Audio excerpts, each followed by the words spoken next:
ఖమ్మం జిల్లా వైరా మండలంలో రైతులు ధర్నా నిర్వహించారు. కాంగ్రెస్ పార్టీ ఎన్నికల ప్రణాళికలో ఇచ్చిన హామీలను అమలు చేయాలని కోరుతూ తెలంగాణ రైతు సంఘం ఆధ్వర్యంలో రైతులు ధర్నా నిర్వహించారు. రైతుల రుణాలను మాఫీ చేసేందుకు చేసిన నిబంధనలను సడలించాలని, రైతు రుణమాఫీ జీవో 567ను సవరించాలని, తెల్ల రేషన్ కార్డు ప్రామాణికం తొలగించాలని ఆందోళనకారులు డిమాండ్ చేశారు. ఎన్నికల ముందు బ్యాంకులో అప్పు ఉన్న ప్రతి రైతుకు 2 లక్షల రూపాయలు మాఫీ చేస్తామని ఎన్నికల వాగ్దానం చేసిన ప్రకారం ప్రతి రైతులు అప్పులను మాఫీ చేయాలని డిమాండ్ చేశారు. కేసీఆర్ పాలనలో రైతులకు రుణాలను మాఫీ ఓ విధంగా చేశారు, అవే విధంగా అవే నిబంధనలు పాటించాలని కోరారు. రేషన్ కార్డు ప్రామాణికం సరైంది కాదని విమర్శించారు. ఖమ్మం జిల్లా వైరా నియోజకవర్గంలో రైతు రుణమాఫీ ప్రతి ఒక్కరికి అమలు చేయాలని రైతులు డిమాండ్ చేశారు. బ్యాంకుల్లో అప్పున్న ప్రతి రైతుకి 2 లక్షల రూపాయలు రుణమాఫీ చేస్తామని చెప్పి కాంగ్రెస్ పార్టీ మేనిఫెస్టోలో రాతపూర్వకంగా పెట్టారు. అధికారంలోకి వచ్చి 7 నెలల తర్వాత నిన్న విడుదల చేసినటువంటి రుణమాఫీ నిబంధనలు మార్గదర్శకాలు జీవో 567లో రాష్ట్ర ప్రభుత్వం రైతులకి రుణమాఫీ కాకుండా ఏ విధంగా కోత పెట్టాలని చెప్పి రేవంత్ రెడ్డి గారు ప్రభుత్వం ఆలోచన చేసింది. అందులో భాగంగానే తొలి నిబంధనే తెల్ల రేషన్ కార్డు స్పష్టంగా పేర్కొన్నారు. జీవోలో ఫుడ్ సెక్యూరిటీ కార్డు ఉన్న వాళ్ళకి మాత్రమే రుణమాఫీ వర్తిస్తుందని చెప్పి, రైతులు మాగాణి ఉంటే 3.5 ఎకరాల మాగాణి 7 ఎకరాలకు మించిన మెట్టు ఉంటే వాళ్ళకి తెల్ల రేషన్ కార్డు ఉండే అవకాశం లేదు, ఫుడ్ సెక్యూరిటీ కార్డు అందుబాటులో లేదు.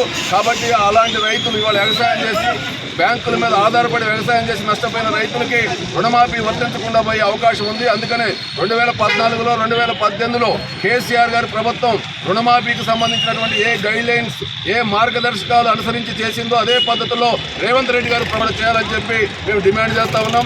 అదేవిధంగా రీషెడ్యూల్ చేసుకున్నటువంటి రైతులకి కూడా రుణమాఫీ వర్తించదని చెప్పి రేవంత్ రెడ్డి గారు ప్రభుత్వం జీవోలో స్పష్టంగా పేర్కొంది.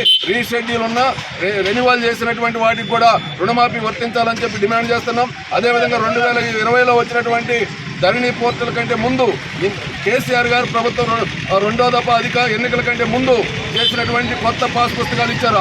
ఆ సందర్భంలో అనేక మంది పాణీల మీద ఈ కొత్తగా వచ్చినటువంటి భూ చట్టం ఏదైతే ధరణి పోర్టల్ ఏదైతే ఉందో అందులో అనుభవదారు కాలం తీసేసినటువంటి మూలంగా అనేక వేల మంది రైతులకి వాళ్ళ రుణాల మాఫీ కాకుండా పోతుంది. ఎందుకంటే పట్టాదారుడికి మాత్రమే పాస్ పుస్తకాలు ఇచ్చారు. పట్టాదారుడు ఉండి అనుభవదారుడిగా ఉన్నటువంటి వాళ్ళకి పాస్ పుస్తకాలు రాలేదు.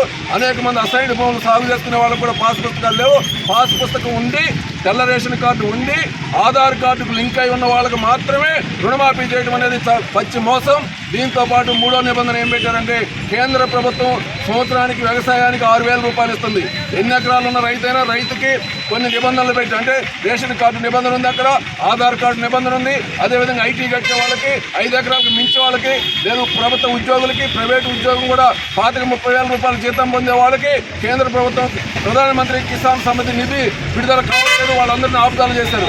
అదేవిధంగా ఆ నిబంధనలు కూడా రుణమాఫీలో మేము వర్తింపజేస్తామని చెప్పి స్పష్టంగా జీవోలో పేర్కొన్నారు. అంటే తెలంగాణ రాష్ట్రంలో ఉన్నటువంటి 70 లక్షల మంది రైతులు ఉంటే ఇందులో కేవలం 30 లక్షల మందికి మాత్రమే రుణాలు మాఫీ చేసి మిగతా వాళ్ళకి ఎగ్గొట్టే దానికోసం రేవంత్ రెడ్డి గారి ప్రభుత్వం ఇవాళ స్పష్టంగా నిర్ణయం తీసుకున్నట్టుగా జీవో ద్వారా అర్థమవుతుంది.